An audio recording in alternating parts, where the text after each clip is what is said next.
안녕하세요, 3학년 여러분.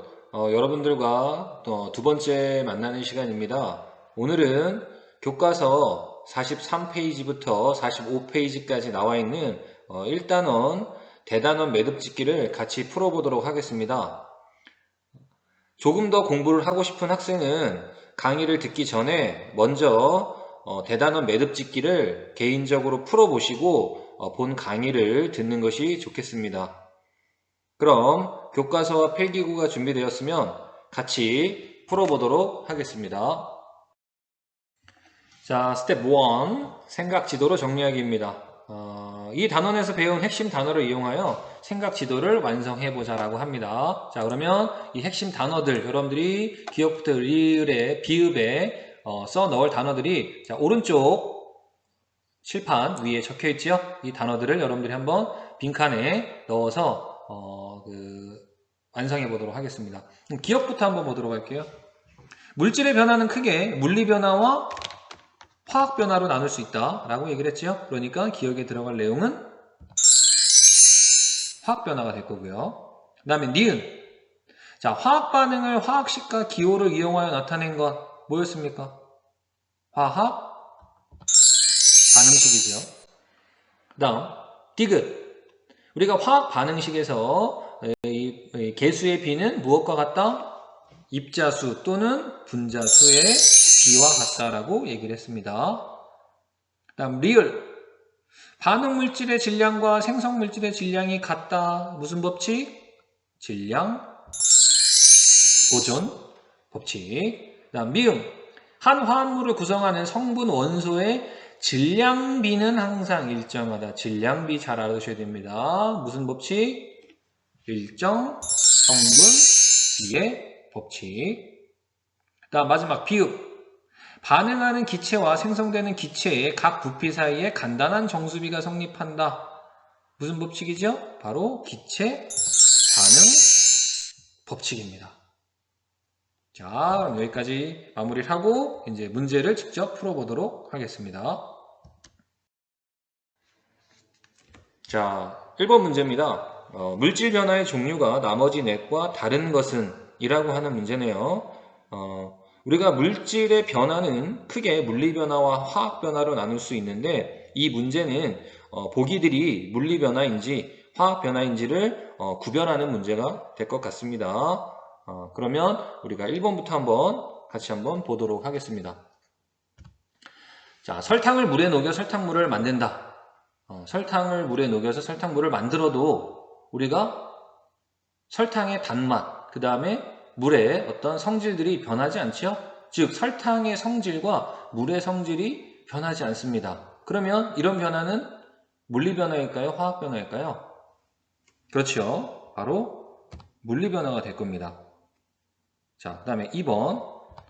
자전거의 칠이 벗겨진 부분에 붉은색 녹이 생긴다. 녹이 생겼다? 녹이 생긴다라고 하는 건 철이 산소와 반응하여 산화철이 생기는 과정이죠. 우리가 이러한 것은 어느 변화에 해당이 됐었냐면 바로 화학 변화에 해당이 됐었습니다. 정리해 두시면 좋을 것 같아요. 그 다음에 3번. 마그네슘에 불을 붙였더니 밝은 빛을 내면서 탄다. 불을 붙였다, 탄다. 무슨 반응이었죠? 우리가 바로 연소라고 배웠습니다. 연소. 연소는 가장 대표적인 화학 변화의 예지요. 그러면 3번은 어느 변화에 해당이 될 거냐면 바로 화학 변화에 해당이 될 겁니다. 그다음 4번. 과산화수소수를 상처 부위에 바르면 기체가 발생한다. 기체가 발생한다. 무언가 어떤 새로운 물질이 생성이 돼서 기체가 발생한다는 얘기겠지요. 그럼 새로운 물질이 생성이 됐다라고 하는 건 물리 변화와 화학 변화 중에 어디에 해당이 되냐면 화학 변화에 해당이 될 겁니다. 다음 5번. 밀가루에 물과 베이킹 파우더 등을 넣고 반죽하여 따뜻한 곳에 두면 반죽이 부풀어 오른다. 여기 뭐 빵을 만들 때라고 선생님이 정리를 했지만 반죽이 부풀어 오른다. 빵을 만드는데 부풀어 오른다.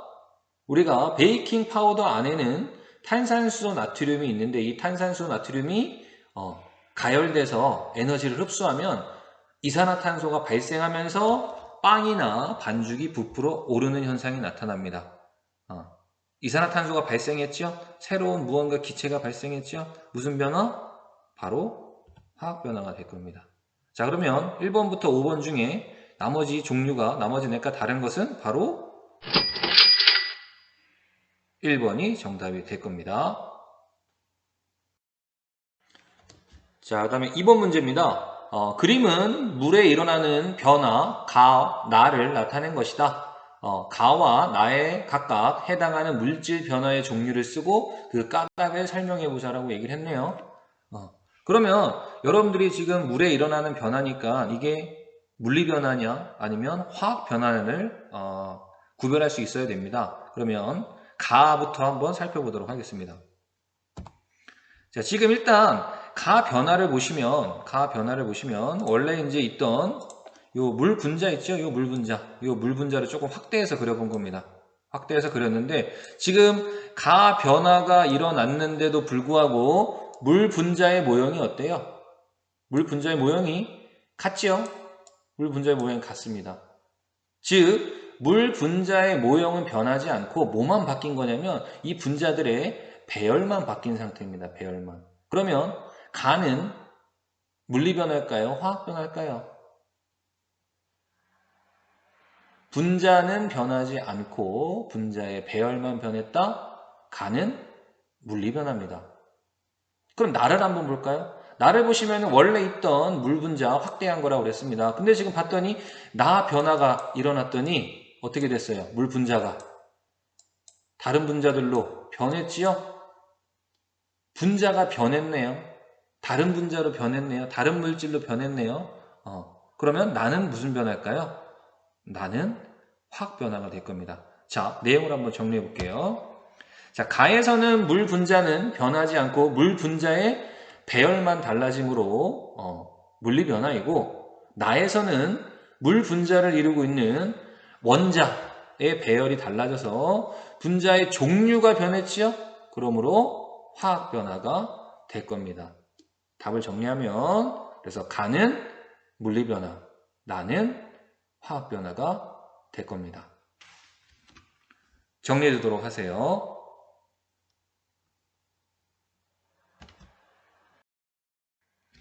자, 3번 문제입니다. 다음은 질소 비료의 원료가 되는 암모니아를 합성한 공로로 하버에게 노벨 화학상을 시상하는 연설문의 일부이다. 내용 밑에는 여러분들 한번 보시고요. 가의 반응을 화학 반응식으로 나타내보자 라고 얘기를 했네요. 자, 가를 보시면 질소와 수소로부터 암모니아를 합성한다라고 얘기를 했네요. 그 얘기 무슨 얘기냐? 질소와 수소를 가지고 암모니아를 만들어낸다는 겁니다. 그러면 여러분들이 우리가 화학 반응식을 쓸 때 3단계의 과정을 거쳐서 만든다라고 얘기를 했었죠? 쓴다라고 얘기를 했었죠? 그러면 복습하는 차원에서 조금 천천히 한번 다시 보도록 하겠습니다. 자, 1단계 화학 물질과 생성 물질의 이름과 기호로 화학 반응식을 표현한다. 우리 기호 어떤 거 쓴다라고 얘기했었죠? 화살표 또는 화살표와 이 플러스 기호를 이용해서 나타낸다라고 얘기를 했습니다. 그러면 1단계를 표현해보면 자, 질소와 수소를 가지고 암모니아를 만든다. 이렇게 얘기했었죠. 왼쪽에 있는 질소와 수소는 반응물질, 오른쪽에 있는 암모니아는 생성물질입니다. 2단계 반응물질과 생성물질을 화학식으로 나타낸다라고 얘기를 했었죠. 질소의 화학식 혹시 기억나시나요? 질소의 화학식. 질소의 화학식은 N2였습니다. N2. 그리고 수소의 화학식은 H2.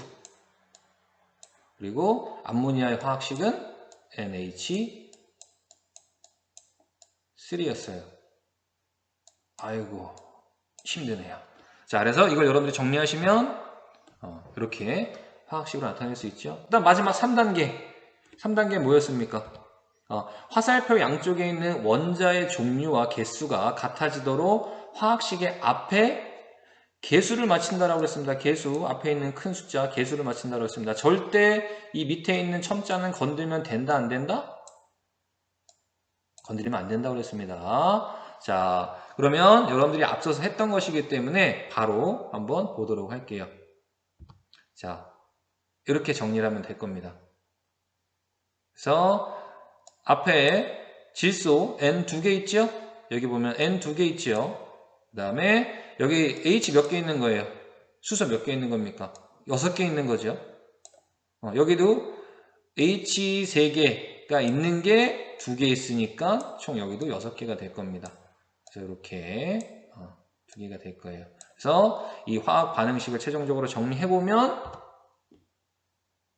바로 이렇게 정리하실 수가 있을 겁니다. 외우려고 하면 틀릴 가능성이 많아요. 그리고 여러분들이 외워야 될 게 너무 많기 때문에 외우려고 하지 말고 이 화학식을 만드는 단계를 차분히 생각하시면 화학식 만드는 것이 그렇게 어렵지는 않을 겁니다. 자, 다음 문제로 넘어갈게요. 4번 문제입니다. 그림과 같이 탄산칼슘과 염산을 반응시키면서 질량을 측정하였다. 이때 가부터 다에서 측정한 질량을 등호나 부등호를 이용하여 비교하고 그 까닭을 설명해 보자라고 합니다. 그러니까 이 문제는 가와 나와 다의 질량을 재었을 때 그 질량이 어떻게 되는가를 비교하라는 문제죠. 자, 그럼 먼저 그림을 좀 먼저 보도록 할게요. 이 가는 반응하기 전이죠. 탄산칼슘과 염산이 반응하기 전입니다. 그 다음에 나는요. 나는 반응을 했지요. 탄산칼슘과 염산이 반응을 한 상태입니다. 한 후에요. 그런데 뚜껑이 닫혀 있습니다. 여기 밑에 보시면 뚜껑이 닫혀 있죠. 그때 이제 질량을 쟀다라는 거고요. 나는. 그 다음에 다는 탄산칼슘과 염산이 반응을 했는데 뚜껑이 열려 있는 상태라는 거예요. 이 플라스틱 병의 뚜껑이 열려 있는 상태라는 겁니다. 그랬을 때 이 가와 나와 다의 질량이 어떻게 되는지 지금부터 한번 살펴보도록 할게요. 자, 먼저 탄산칼슘과 염산을 반응을 시키면 어떤 물질이 생성이 되냐면 염화칼슘과 물과 이산화탄소가 생성이 됩니다. 이번 문제에서 가장 중요하게 여러분들이 보셔야 될 건 바로 이산화탄소예요. 기체지요, 기체, 이산화탄소 기체. 이 기체가 생성되는 반응은 여러분들이 밀폐되어 있느냐, 밀폐되어 있지 않느냐를 좀 잘 보셔야 됩니다. 헷갈릴 수 있으니까. 자, 그러면 앞서 얘기했던 것처럼 가는 반응 전이에요. 탄산칼슘과 염산이 들어있고, 그 다음에 나는 반응 후입니다. 그 대신 뚜껑이 닫혀 있다는 거죠. 닫혀 있기 때문에 이 안에 생성물질인 염화칼슘과 그 다음에 물과 이산화탄소, 이 기체까지도 빠져나가지 못하고 플라스틱 병 안에 들어있을 거예요. 그리고 달을 보시면 똑같이 탄산칼슘과 염산을 반응시켰는데 이번엔 뚜껑이 열려 있어요. 뚜껑이 열려 있으니까 이 열린 뚜껑, 열린 입구를 통해서 뭐가 빠져나갈 수 있냐면은 염화칼슘과 물은 그대로 있지만 이산화탄소가 빠져나갈 수 있다는 겁니다. 그래서 똑같은 반응을 하더라도 이 밀폐가 되어 있느냐 또는 개방이 되어 있느냐를 여러분들이 잘 판단하셔야 됩니다. 자, 어찌됐건 우리가 이 반응물질과 이 반응물질의 전체 질량과 생성물질의 전체 질량이 같다라고 하는 이게 질량 보존의 법칙이죠. 이거는 이제 항상 성립을 하긴 합니다. 그래서 이 질량 보존의 법칙을 토대로 우리가 한번 가, 나, 다를 비교해 보도록 하겠습니다. 먼저 가와 나를 한번 비교해 볼게요. 자, 플라스틱 병의 뚜껑을 닫은 상태입니다. 나는 그러면 반응물질인 탄산칼슘과 염산에 더한 질량과 당연히 생성물질인 염화칼슘, 그 다음에 물, 그리고 이산화탄소의 질량을 다 더한 것은 같겠죠. 왜냐? 반응물질의 전체 양의 질량과 생성물질의 전체 질량은 같다. 그렇기 때문에 가와 나의 질량은 같을 겁니다.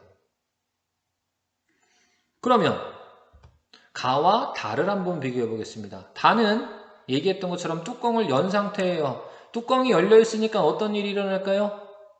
생성물질 중에 기체가 빠져나갈 겁니다. 그러니까 어떤 일이 일어날까요? 열린 입구를 통해서 생성된 기체, 이 문제에서는 이산화탄소가 되겠죠. 이 이산화탄소가 빠져나가기 때문에 그 빠져나간 이산화탄소의 양만큼, 질량만큼 다의 질량은 감소하게 될 겁니다. 이산화탄소까지 다 더해야지 같은 상태인데 이산화탄소가 빠져나가니까 당연히 질량이 감소하겠죠. 그러면 가의 질량이 다의 질량보다 더 크겠죠. 그래서 가나 다를 비교해보면 우리가 가와 나의 질량은 같지만 다보다는 크다라고 하는 최종 결론을 낼 수가 있을 겁니다.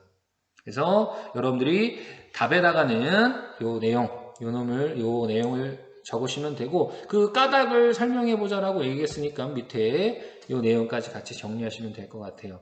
탄산칼슘과 염산이 반응할 때 반응 전후 물질의 전체 질량에는 변화가 없기 때문에 용기가 밀폐되어 있는 가와 나의 질량은 같다.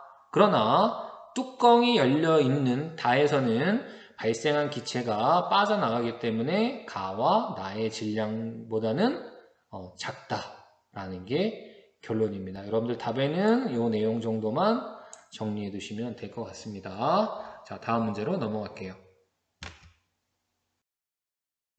5번 문제입니다. 그림은 구리를 연소시켜 산화구리를 생성할 때 반응한 구리와 생성된 산화구리의 질량을 나타낸 그래프이다.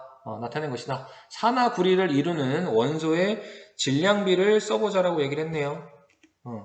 그러면 구리를 연소시키는 우리가 가정을 한번 표현해 볼까요? 구리를 연소시켰다는 건 산소와 결합하고 산소와 반응한다라고 얘기를 했었죠. 자, 그래서 구리가 연소한다는 건 구리와 산소가 반응하여 산화구리, 산화 제2구리가 생성이 되는 과정입니다. 그랬을 때 그러면 이 말을 조금 더 다르게 표현해 보면 산화구리는 구리와 산소로 이루어져 있다는 것을 알 거예요. 그래서 위에 문제 보시면은 산화구리를 이루는 원소의 질량비를 써보자라고 얘기를 했으니까 여러분들이 이 그래프를 이제 잘 해석하실 수 있어야 됩니다. 이 그래프를 잘 보면은요, 여러분들이 여기 있는 요 점을 A점이라고 한번 보시면은 여러분들이 그래프를 해석할 때는 이 가로축과 그다음에 세로축을 잘 보셔야 되는데 지금 보시면 자 가로축은 0.5, 1.0, 1.5, 2.0 정확한 값들이 나와 있는데 세로축을 보시면은요 여러분들이 값을 정확하게 읽기 어렵습니다. 아이고 미안합니다. 이해해 주세요. 손이 좀 떨리네요. 그런데 A점, 요 점을 보시면은 자 세로축도 정확하게 값을 읽을 수 있고 그 다음에 가로축도 정확하게 값을 읽을 수 있습니다. 그럼 여러분들이 바로 요 점을 이용해야 된다는 거예요. 아시겠죠? 자, 그러면 자 그래프를 잘 보면 구리의 질량이 2.0g일 때 생성된 산화구리의 질량은 얼마죠? 생성된 산화구리의 질량은 바로 2.5g이죠. 그러면 질량 보존의 법칙에 의해서 산소의 질량이 얼마냐면 바로 0.5g이 될 겁니다. 왜냐면 구리가 2.0g, 산화구리가 2.5g이지요. 그러면 당연히 구리는 몇 g 반응할까요? 당연히 0.5g 반응한 거겠죠. 그래서 따라서 산화구리 2.5g을 이루는 구리와 산소의 질량을 비교해보면 각각 2.0g과 0.5g이 될 겁니다. 그러면 원소의 질량비를 구하라고 했으니까 2.5 대 0.5 하면은 자, 몇 대 몇이 나오냐면은 구리와 산소의 질량비는 바로 4대 1이 나올 겁니다. 4대 1. 그러면 답은 어떻게 되느냐? 바로 구리 대 산소는 4대 1이 될 겁니다. 정리하도록 하세요. 자, 6번 문제입니다. 표는 수소 기체와 산소 기체가 반응하여 새로운 기체가 생성될 때 반응 전후 질량을 측정한 결과이다. 기억에 반응하지 않고 남아있는 기체의 종류와 질량을 써보자 라고 얘기를 했네요.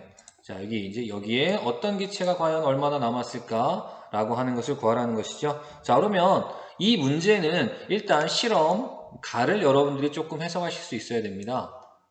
그래서 수소 1.5g과 산소 12.5g을 반응시켰더니 산소가 0.5g 남았다는 거죠. 그러면 이 실험 가를 통해서 여러분들이 수소와 산소가 몇 대 몇의 질량비로 반응하는지를 알아내야 됩니다.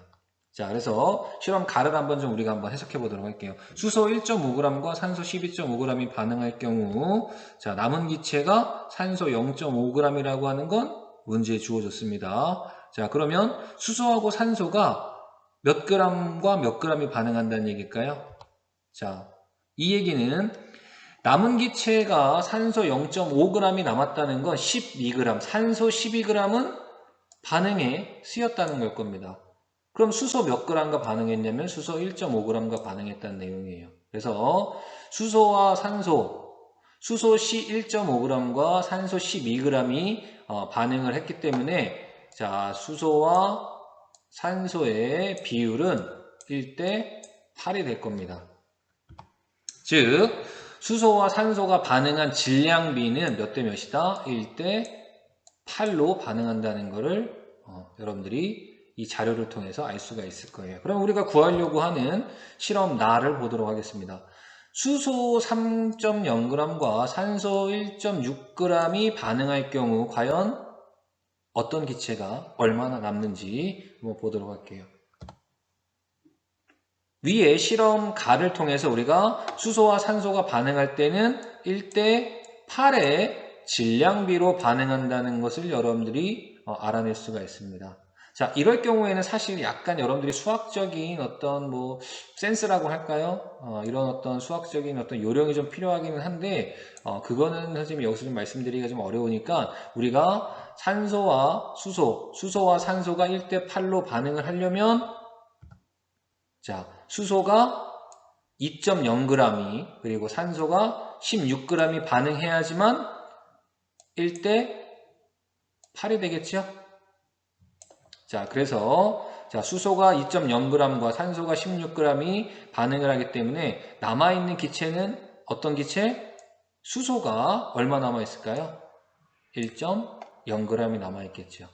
원래 수소가 3g이었었는데 수소가 2g은 반응으로 쓰여서 다른 물질로 변했으니까 수소 1g이 남아있게 됐을 겁니다. 자, 그래서 정답은 수소 1g이 됩니다.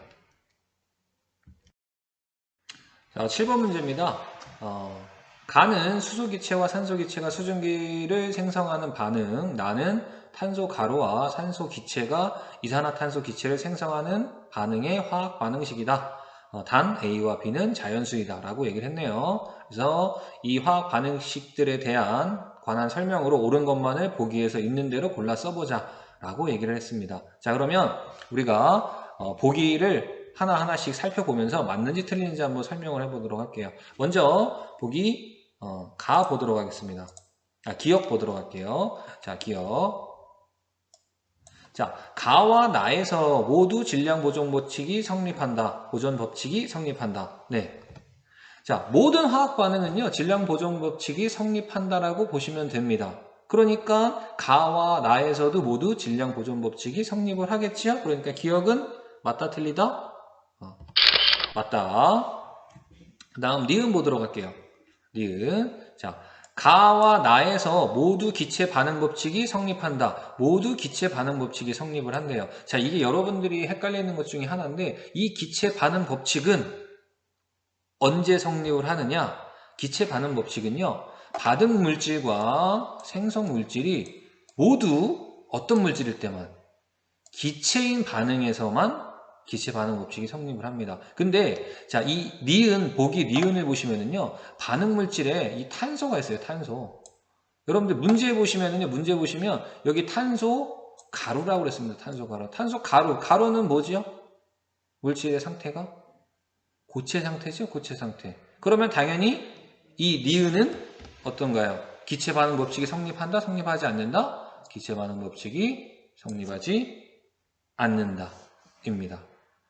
자, 다음 디귿 보도록 할게요. 디귿. 가에서 A 더하기 B는 가에서 A 더하기 B는 4이다. 자, 그럼 여러분들이 이 가에 있는, 여기 지금 문제 볼게요. 여기 가에 있는 요 화학식의, 요 화학 반응의 화학 반응식을 완성할 수 있어야 된다는 얘기죠. 근데 이거 여러분들 많이 했던 거네요. 수소와 산소가 만나서 물이 된다. 어떻게 썼었죠? 이런 건지 좀 넘어가겠습니다. 아, X가 이제 나왔네요.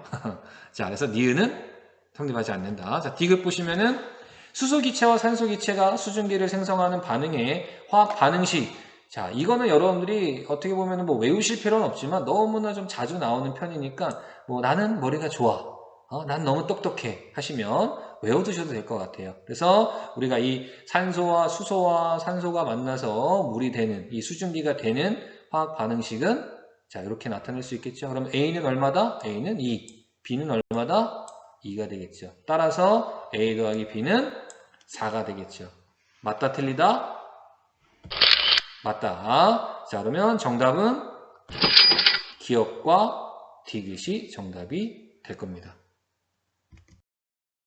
자, 8번 문제입니다. 보기는 우리 주변에서 일어나는 화학 반응의 예이다. 뭐 기억부터 리을까지 있네요. 자, 표는 보기의 화학 반응을 자, 어떤 기준에 따라 가와 나로 구분한 것이다. 이 구분 기준은 무엇인지 설명해 보자라고 하네요. 자, 기억과 니은과 리을이 한 팀이고 애석하게도 디귿이 혼자 떨어져 있네요. 그러면 이렇게 가와 나로 나누는 기준을 한번 살펴보도록 하겠습니다. 자, 기억. 자, 철가루가 들어있는 손난로를 흔들면 따뜻해진다. 따뜻해진다는 거는 열을 방출하는 거죠. 에너지를 방출하는 거죠. 자, 얘가 바로 키워드가 될 겁니다. 따뜻해진다. 그러면 자, 기억. 따뜻해진다. 그러면 에너지를 방출하는 발열 반응이라고 보시면 됩니다. 그 다음에 니은 보도록 할게요. 자동차의 엔진에서는 연료의 연소 반응이 일어난다. 자, 연소 반응, 대표적인 에너지를 방출하는 반응이지요. 발열 반응입니다.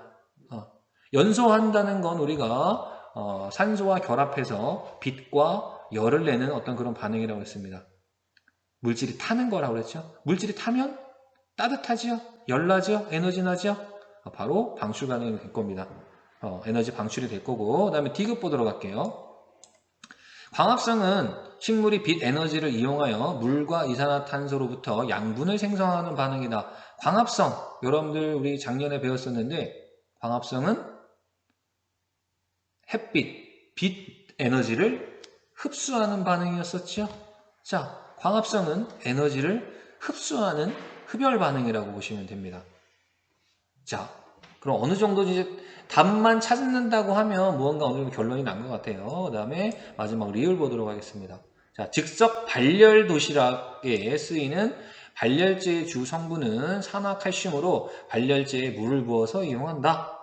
이거는 뭐 벌써 어느 정도 문제의 답이 있네요. 자, 즉석 발열 도시락이기 때문에 자, 이 리을과 관련된 건 에너지를 방출하는 반응이겠죠. 즉 발열 반응입니다. 그러면 우리가 기억, 니은, 리을과 그 다음에 디귿을 따로 나누는 어떤 기준은 에너지를 방출하는 반응이냐 또는 에너지를 흡수하는 반응이냐 그 내용이 되겠죠. 그래서 답을 적어보시면 기억과 니은, 리을은 에너지를 방출하는 반응이고 디귿은 에너지를 흡수하는 반응이다. 여기까지만 적으셔도 되고 조금 더 부연을 하려면 따라서 구분 짓는 기준은 에너지를 흡수하는 반응인지 방출하는 반응인지가 기준이 된다는 겁니다. 아시겠죠? 자, 그다음에 이제 9번 스텝 3 창의 융합 문제입니다. 자, 다음은 팬케이크를 만드는 과정을 정리한 것이다. 뭐 블라블라블라블라 준비물 과정이 나와 있네요. 다음 밑에 문제를 보도록 할게요. 실수로 베이킹 파우더를 넣지 않았더니 위에 과정 3에서 반죽이 부풀지 않았고 기포가 발생하지 않았다. 기포는 보통 기체가 발생했다는 거죠. 부풀어 오르지 않았다. 그 꽈닥을 화학 반응을 이용하여 설명해 보자라고 합니다. 자, 빵 나오네요. 자, 이번 단원에서 빵이나 반죽이 나오면 거의 한 90% 이상은 뭔가 여러분들이 뭡니까? 화학 반응, 이산화탄소 방출, 배출 이런 것들을 생각하시면 됩니다. 그러면 한번 같이 정리해 보도록 할게요. 자, 베이킹 파우더에는 뭐가 들어있다고 그랬냐면 탄산수소 나트륨이 들어있기 때문에 반죽에 베이킹 파우더를 넣고 가열을 하면 탄산수소 나트륨이 열을 받아서 가열되면서 분해가 되면서 이산화탄소 기체가 발생을 한다라고 얘기를 했습니다. 그래서 빵이 부풀어 오르고 어떻게 됩니까? 반죽이 부풀어 오르고 기포가 발생하는 겁니다. 근데 아까 전에 뭐라고 그랬냐면 실수로 과정 3에서 베이킹 파우더를 넣지 않았대요. 그러면 당연히 탄산수소 나트륨이 들어있지 않겠죠? 그러면 분해될 일도 없고 그러니까 당연히 반죽이 부풀어 오르지 않고 기포도 발생하지 않을 겁니다. 자, 그래서 여러분들이 이 내용을 한번 정리해 보도록 하세요. 자, 그러면 추가 문제 한번 보도록 합시다. 베이킹 파우더를 넣었을 때 반죽이 부풀어 오르는 반응은 에너지를 방출하는 반응일까요? 에너지를 흡수하는 반응일까요? 어떻게 될 것 같습니까? 자, 정답은 에너지를 흡수하는 반응입니다. 탄산수소 나트륨에 열을 가해줬어요. 가해줬기 때문에 이 탄산수소 나트륨이 열을 흡수하면서 반응이 일어난 겁니다. 이것도 같이 좀 정리해 두도록 하세요. 자, 마지막 10번 문제입니다. 자, 고생들 하셨고요. 마지막까지 좀 집중하도록 하겠습니다. 자, 10번. 염산과 아연이 반응하고 있는 비커와 수산화 바륨과 염화암모늄이 반응하고 있는 비커를 열 화상 사진기로 촬영한 것이다. 단, 반응 전 가와 나의 온도는 20도씨로 같다. 이때 열 화상 사진기로 촬영한 가와 나의 비커 부분의 색이 다른 까닭을 설명해 보자라고 합니다. 자, 여러분들 보시면 여기에서는 이제 포인트가 뭐냐면 이제 요 현재 온도, 반응 전의 온도는 20도씨로 같다. 그 다음에 반응이 일어나고 있을 때 봤더니 이 간은 어떻습니까? 온도가 지금 색깔이 열 화상 사진기로 찍어봤더니 빨간색이 나오죠? 대부분 빨간색입니다. 대략 뭐 한 요쯤일 것 같아요. 대략적으로 봤을 때. 그러면 뭐 한 20, 뭐 한 4도씨 정도 되겠죠. 자, 원래 20도씨였는데 지금 반응이 일어났더니 24도씨로 온도가 올라갔죠. 온도가 올라갔습니다. 그 다음에 나 한번 볼게요. 나는 지금 보니까 원래 20도씨였었는데 약간 원래 주황색이었어야 되는데 지금 대부분 파란색, 남색, 어두운 색으로 변했죠. 대략적으로 우리가 뭐 한 이 정도라고 볼까요? 보니까 자, 영하 7도 거의 뭐 얼어붙었네요. 영하 7도보다 좀 높으니까 우리가 뭐 영하 대략 뭐 한 4도씨라고 한번 볼까요? 어때요?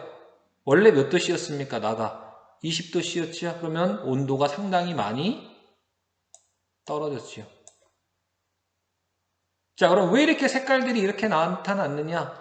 이거를 지금 선생님이 설명한 걸로 한번 정리해 보자면 열 화상기로 촬영한 사진의 색깔 차이는 온도 차이를 의미하는 거죠. 색깔에 따라서 온도가 차이가 나는 거니까 의미하는데 가에서는 비커 부분이 주로 빨간색으로 나타난 것으로 보아서 원래 온도인 20도씨보다 온도가 어떻게 됐다? 높아졌죠. 높아졌다. 그 다음에 나에서는 비커 부분이 주로 파란색인 것으로 보아서 원래 온도인 20도보다는 어떻게 된 것이다? 온도가 낮아졌을 것이다. 라고 정리하시면 될 겁니다. 추가적으로 에너지를 흡수하는 반응이냐 에너지를 방출하는 반응이냐도 써주시면 좋은데 이 정도만 정리하시면 될 거고 추가 문제에서 그 내용을 다시 한번 살펴보도록 할게요.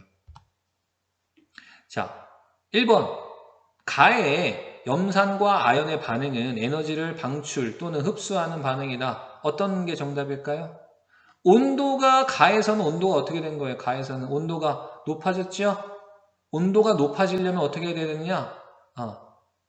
주변의 온도가 높아지려면 내가 가지고 있는 에너지를 방출해야 됩니다. 그래야지 주변의 온도가 높아지겠죠? 그래서 정답은 방출이 될 거고요. 2번, 나에서 수산화 발효과 염화암모늄의 반응은 에너지를 방출하는 반응이냐 흡수하는 반응이냐? 뭐가 정답이 될까요? 나에서는 온도가 엄청나게 많이 떨어졌지요. 주변 온도가 떨어졌다는 얘기는 뭘까요? 주변에 있는 에너지를 이 반응이 일어나면서 막 흡수한 거야. 주변에 있는 열에너지, 에너지를 막 흡수하니까 주변의 온도는 당연히 낮아질 수밖에 없겠죠. 그래서 수산화 바륨과 염화암모늄의 반응은 에너지를 흡수하는 반응입니다. 추가 문제가 은근히 헷갈릴 수 있습니다. 잘 알아두도록 하세요.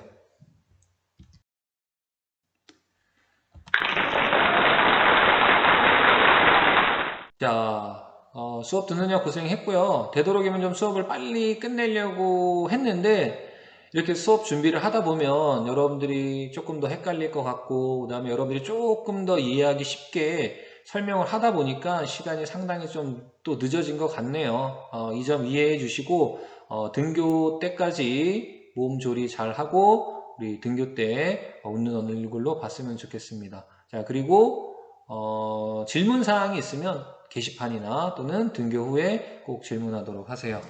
고생하셨습니다.